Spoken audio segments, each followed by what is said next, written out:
Oh, thanks ever so much for seeing me at such short notice, Rachelle. That's all right. Now, I'm thinking about hosting students myself, and I'd like to know really what your experience is. How long have you been hosting students? Ooh, my memory's not very good, but I've had 2 students so far, and it's been a completely positive experience. Actually 3, because there's one upstairs at the moment, but she only arrived last night.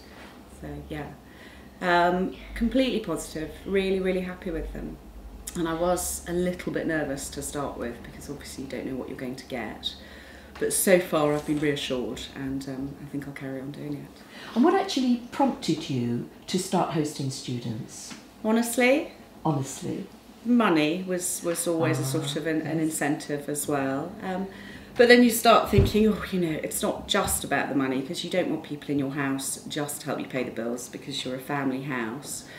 So you've got to think whether the children will kind of gain anything from meeting new people, whether you're going to enjoy that.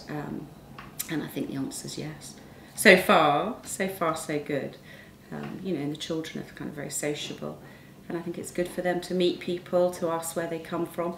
We've got an atlas over there on the shelf, and we kind of get it out and show them where Russia is. And so their geography has improved enormously as well. So it's just lots of positives. And a few things that, you know, I guess if you get somebody really, really quiet, it might be difficult, but we haven't had that so far. So Rachelle, what do you actually provide for your students? Do you have to give them breakfast, dinner, etc.? I think it varies. So far we've given everybody breakfast, and some people want dinner and some people don't. Some people just come in and you give them a space in the fridge and their own cupboard, and they do their own thing and rummage around the kitchen in an unobtrusive way so far. So coming back to the money situation again, is it different rates of pay depending on what you provide? Yeah, whether you give them dinner or not, higher and lower rates, and the agency just pays that. It tells you beforehand what it is the students they're booking with you want, so you know the package you're getting, and that's it. Yeah. So far it's all gone into my bank account nice and smoothly, so I don't touch it, hopefully. So how have you found actually dealing with HFS? Do they tend to pay you on time? Yes, they do, yeah.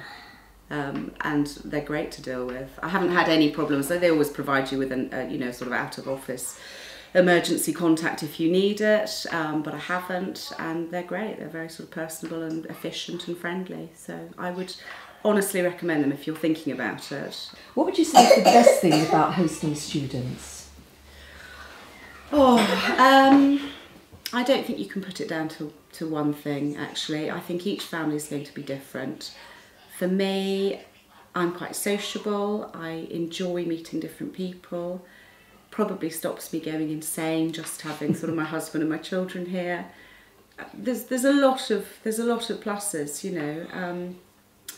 The social side of it, the learning, sort of different, you know, from people coming from different places, so you learn about where they've come from.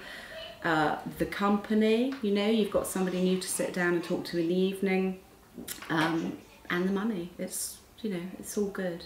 I think it's important actually to say that the agency, I genuinely think it's important that the people that you're getting through the door tend to be so far of a certain ilk. I think because they have chosen to come here to learn a language. So actually they're not going out, you know, into town getting completely, you know, partying hard and sort of coming back and banging on the door having lost their keys. They tend to be fairly sensible, sane, kind people who, off their own volition or because the company has sent them here, you know, they're here to sort of learn a language, and they've only got 2 or 3 weeks or 6 weeks or whatever, you know, it's a short stay, so they're here to make the most of it, and they've chosen to stay with a family. So I think presumably they've chosen to stay with a family because they want the safety of a sort of a warm, friendly environment. If they, you know, if they wanted to go and party hard, they'd be kind of looking for a hostel or something, I guess, you know.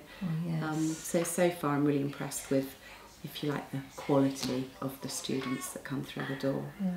How do you find it works out in terms of like bathrooms? Because you've got 3 children? Yes, yeah. Well, it's quite hard getting my children into the bathroom, so that's not necessarily an issue. But I think they tend to be sort of up and out of the door pretty early. Not the children, unfortunately, that's a constant battle, but the students tend to be up and out of the door early, and the children tend not to be. So far we haven't coincided, and I think if ever there was a problem, you just lay down the guidelines very clearly when they arrive and say, you know, it's a free-for-all, or you can use the bathroom sort of at this time, and then I think I think that's what works. And do you have certain times for meals? Do you tell them to be in it? No, I tend to kind of cook things that will keep anyway. So, you know, a big pot of casserole, and you know they're here to see London as well, and hopefully they're going to make friends and go off and have a drink afterwards with somebody. So you just let them know what time you're eating if they want to sit around the table and socialise with you, and if not, you leave it, you know, you just say you'll leave something for them to help themselves to later. Do you find sometimes you have a bit of a problem communicating with them, being from different countries? No, I'm fluent in Russian. Yeah, no, it can.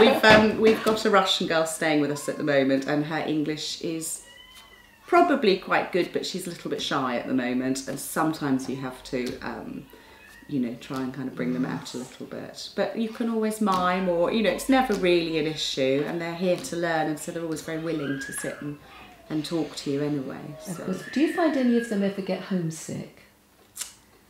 No, no. I mean, it's a short stay, I yes, think, you know, so they've come here of their own choice, so thankfully there's been no one weeping, or not that I've known about anyway, there's been no one weeping upstairs in the bedroom. So. Yes. Do you have any animals as well? Yeah, I've got a kitten who, but all that is sort of written down, so they know before they get here that I've got 3 children and a husband and a cat that at the moment is going through a stage of attacking everybody, but they all seem quite happy with that. I think if they didn't want to stay in a house with animals, then they would go and be placed somewhere else. Oh, Rachelle, thank you so much for seeing me. It's been really, really helpful, and it's really explained a lot to me. Good. I'm really determined now. I'm going to do it. Are you actually going to do it? Yes, I am. I'm off to sign up now. Good luck. So thank you very much. You're welcome. Bye-bye. Don't take my students. For more information, visit www.hfslondon.com.